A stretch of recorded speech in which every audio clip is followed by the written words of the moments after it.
Queridos, a paz do Senhor, sejam bem-vindos a mais um resumo de aula. Nesse vídeo nós iremos resumir a lição 12, que tem como título A Sutileza da Espiritualidade Holística. Se você ainda não é inscrito, se inscreva, curta, compartilhe e ajude o nosso canal. Utilize também os nossos vídeos na evangelização enviando para alguma pessoa que você conhece. O texto áureo diz: Disse-lhe Jesus, eu sou o caminho e a verdade e a vida. Ninguém vem ao Pai senão por mim. Está no Evangelho de João, capítulo 14, versículo 6. A verdade prática: qualquer tipo de espiritualidade que não seja centralizada em Cristo deve ser considerada falsa e, portanto, rejeitada. A leitura bíblica em classe está no Evangelho de São João, capítulo 14, versículos do 4 ao 6, que nós não iremos ler, mas iremos mencioná-lo aqui no nosso comentário. A palavra-chave é espiritualidade. Hoje temos 4 pontos na lição, respectivamente 4 objetivos, e nós iremos pontuar aqui de maneira breve. Conceituar o fenômeno religioso da espiritualidade holística, explicar a espiritualidade humana e sua necessidade de expressão, expor o fundamento da espiritualidade holística e mostrar a contrariedade bíblica a respeito da espiritualidade holística. Hoje nós iremos ver uma das formas de expressão da espiritualidade está mais para um discurso globalista e pluralista, sobretudo em relação à espiritualidade, mas esquece do principal, que é a centralidade do cristianismo está na cruz de Cristo. Isso é negado por essa espiritualidade. E nós vamos pontuar aqui no nosso comentário em relação à lição de hoje.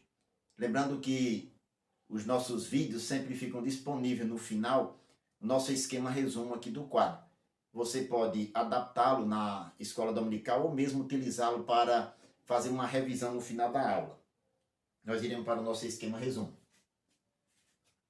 O primeiro ponto, o fenômeno religioso. Número 1, a busca do sagrado. Nós sabemos que o ser humano ele é um ser religioso e a busca do sagrado faz parte da necessidade humana. Lá em Atos capítulo 17, versículo 22, quando Paulo estava no meio do Areópago pregando para os filósofos epicureus e estoicos, ele disse: em tudo vos vejo um tanto supersticiosos. A expressão supersticiosos aqui é traduzido literalmente como medo dos deuses. Ou seja, já naquela época o apóstolo São Paulo observava que os homens multiplicavam suas crenças e uma forma de expressar a sua religiosidade. Jesus ele conhecia o mais íntimo e profundo do coração humano.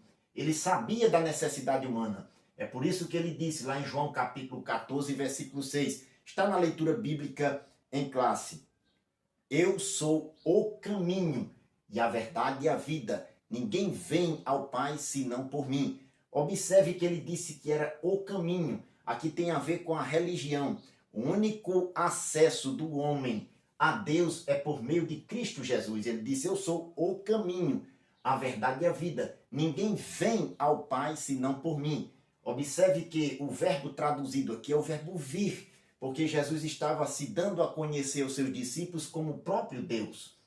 O fenômeno religioso, portanto, está presente na raça humana. Isso faz parte do anseio do ser humano, essa busca pelo sagrado. Este fenômeno está presente em todas as culturas.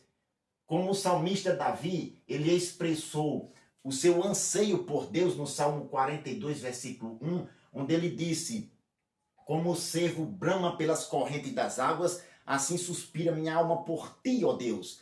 Observe como Davi, ele mostra que sua alma suspirava, ansiava pelo Deus vivo. Nós vemos que esta forma de expressão ou este anseio está presente também na humanidade. O número 2, Deus e os deuses. Observa-se que na humanidade existe a necessidade de um objeto de adoração. Isso é um fenômeno que está presente em todas as culturas. Em Atos capítulo 17, versículo 16, quando Paulo estava esperando Silas e Timóteo em Atenas, diz a Bíblia que seu espírito se comovia em si mesmo, vendo a cidade tão entregue à idolatria. a expressão entregue à idolatria é literalmente totalmente cheia de ídolos. E diz mais no texto sagrado, de sorte que disputava na sinagoga com judeus e religiosos e todos os dias na praça com os que se apresentavam. E alguns dos filósofos epicureus e estoicos contendiam com ele. Uns diziam, o que quer dizer esse paroleiro? E outros, parece que é pregador de deuses estranhos, porque lhes anunciava Jesus e a ressurreição. Verso 19. E tomando, levaram para o Areópago, dizendo, poderemos nós saber que nova doutrina é essa que falas? Pois coisas estranhas nos trazem aos ouvidos. Queremos, pois, saber o que vem a ser isso. Eu quero lhe chamar a atenção para a expressão nova doutrina, que os filósofos perguntaram a Paulo. Poderemos nós saber que nova doutrina é essa que falas? Esta nova doutrina, no verso 18, no mesmo contexto, vai dizer que ele pregava Jesus e a ressurreição. A novidade da mensagem de Paulo era a ressurreição de Cristo, que ele estava pregando, era a nova doutrina. Observe que existe uma necessidade de adoração, mas eles não adoravam o Deus verdadeiro, o Deus que ressuscitou. Eles estavam adorando outros deuses. Era uma necessidade humana. A falta de conhecimento de Deus leva os homens a adorar deuses estranhos, deuses falsos. Diz o comentarista, é justamente nessa carência espiritual de preencher o anseio mais profundo da alma que a humanidade é enganada pelo diabo. Os homens têm necessidade de adorar a Deus.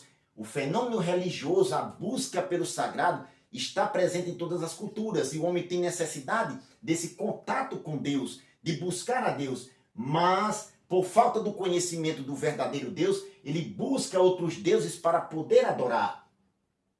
O segundo ponto, a espiritualidade humana e sua necessidade de expressão. O número 1, o antigo paganismo. Como vimos, o ser humano ele é um ser religioso por natureza e ele busca expressar essa religiosidade de alguma forma. A espiritualidade está presente em todos os povos e cultura. O comentarista ele pontua algumas coisas aqui que sem o conhecimento do verdadeiro Deus, ele busca outros deuses. Exemplo disso, na religião cananeia se adorava Baal e Azerá. Lá em 1 Reis, capítulo 18, versículo 19. No Antigo Egito, adoravam-se muitos deuses. Está em Êxodo, capítulo 12, versículo 12. Na Babilônia, se adorava Merodach. Jeremias, capítulo 50, versículo 2. Todos esses deuses existiam vários nomes para ele, mas a essência da espiritualidade pagã continuava a mesma. O culto a outros deuses era a essência dessa espiritualidade. O número 2, o misticismo oriental. O termo holismo está relacionado a antigas crenças e práticas orientais.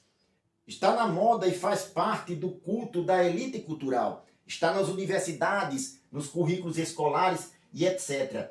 O termo holismo ele busca abranger tudo, todas as formas de crença.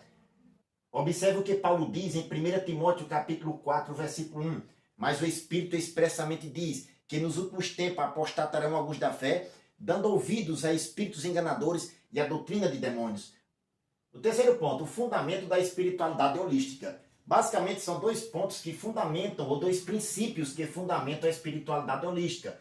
Não há um Deus pessoal e não há uma verdade factual.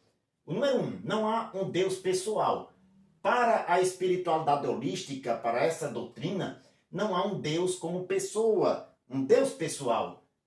Eles se fundamentam na crença de que Deus, o divino, a pessoa humana, o ser humano, a natureza é uma coisa só. É uma espécie de panteísmo. Tudo é Deus e Deus é tudo. Em Atos capítulo 17, versículo 24, lá em Atenas, Paulo estava discursando para filósofos epicureus e estoicos. E na época de Paulo, os estoicos já acreditavam nesta espécie de panteísmo racional como sendo a divindade. E eles, ambos, tanto os epicureus como os estoicos, não acreditavam na imortalidade do homem ou da alma humana.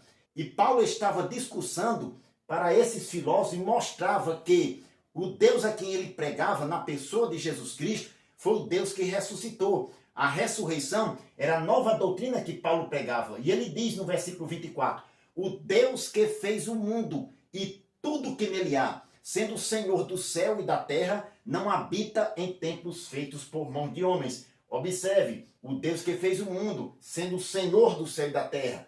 Existe um Deus e existe a criatura, o Criador e a criatura. Deus e o homem são seres ou são coisas distintas. Deus pessoal. O homem foi criado por Deus, o homem é criatura. A natureza é criação de Deus.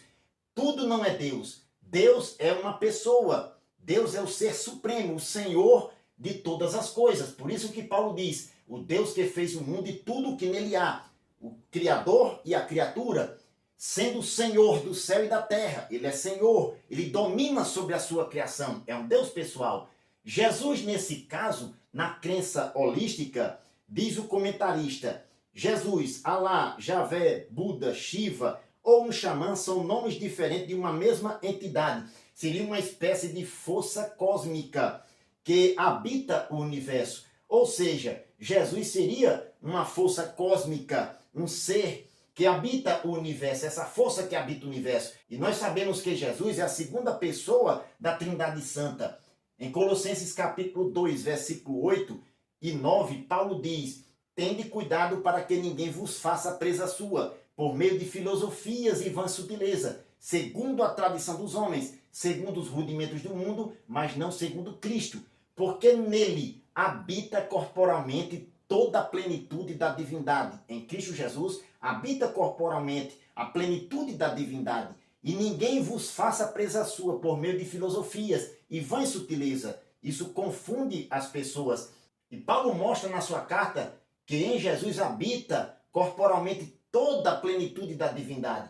Em João capítulo 1, versículo 14, diz o apóstolo São João que o Verbo se fez carne e habitou entre nós, mostrando Jesus Cristo, que era o Verbo de Deus, a palavra que se materializou em forma humana. Ou melhor, veio aqui em forma humana. No versículo 1 ele diz, no princípio era o Verbo, e o Verbo estava com Deus, e o Verbo era Deus. Ele estava no princípio com Deus. Todas as coisas foram feitas por ele, sem ele nada do que foi feito se fez. Observe, existe um Deus pessoal. Deus, o homem e o universo são coisas distintas, não são a mesma coisa. Deus não é tudo, tudo não é Deus. Deus, ele é o ser criador, ele é o Senhor do universo. Jesus, a segunda pessoa da Santíssima Trindade, e nele habita corporalmente a plenitude da divindade. O número 2, não há uma verdade factual. Para a espiritualidade holística não existe verdade absoluta. Existem verdades, depende do ponto de vista, depende de cada pessoa. Observe que, se não há um referencial absoluto, fica difícil nós compreendermos a noção de certo e errado. Existem verdades e não existe uma verdade absoluta, isso é meio perigoso. Não existia um referencial na sociedade para nós distinguirmos o certo do errado. Em João capítulo 14, versículo 6, Jesus disse, eu sou o caminho, a verdade e a vida. A verdade é Cristo Jesus, a verdade é a palavra de Deus que se fez homem. Em João capítulo 8, versículo 32, disse Jesus, e conhecereis a verdade, e a verdade vos libertará. Observe que ambos os textos, a verdade está no singular. Jesus, ele é singular, a verdade é singular também. A palavra de Deus é singular. Não existe verdades, existe um referencial. Existe uma verdade absoluta. E a verdade absoluta está na palavra de Deus e é a palavra de Deus. Em Atos capítulo 17, versículo 19, mais uma vez o texto que citamos ali, fala da nova doutrina que os filósofos perguntaram a Paulo. Que nova doutrina é essa que falas? E Paulo estava pregando a Jesus e a ressurreição. Observe que eles não conheciam essa doutrina da ressurreição de Cristo, que Paulo pregava, que era a verdade mostrada para os religiosos de sua época. Então a verdade para a espiritualidade holística está em todas as religiões. Nós poderíamos aqui também questionar, todas as religiões seriam iguais? é mais lógico e crível nós dizemos que todas as religiões são diferentes, porque existem mais diferenças nas religiões do que próprias igualdades. Observe que esse tipo de discurso ou esse tipo de crença da espiritualidade holística se harmoniza muito bem com o marxismo cultural. Karl Marx, no Manifesto Comunista de 1848, nós colocamos aqui 2 propósitos do manifesto: abolir as verdades eternas, que para Marx a única verdade era a luta de classe, que ele tinha como motor histórico da sociedade, e as verdades eternas estariam relacionadas a 2 coisas que o manifesto pontua: abolir a liberdade e a justiça, não ter referenciais absolutos na sociedade.